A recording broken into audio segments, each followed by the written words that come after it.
To understand the future, you have to understand the past. To know tomorrow, you have to know yesterday. Now, this is not a unique concept. In fact, I learned it from the great Winston Churchill. He was probably the most prescient statesman of the 20th century. We know that he predicted the ravages of the evil Hitlerian regime in the early 1930s, before many of his own countrymen had realized the risk that was gathering.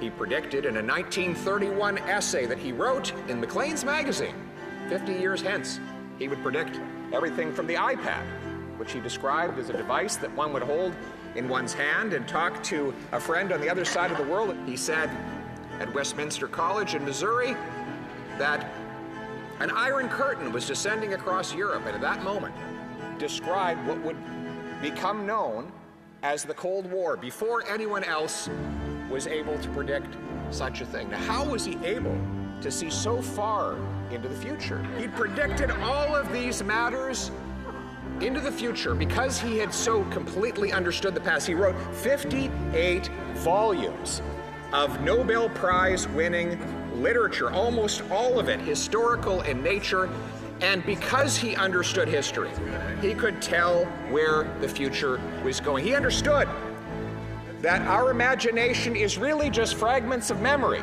put together, and that we can have no imagination of what is to come without those fragments from the past.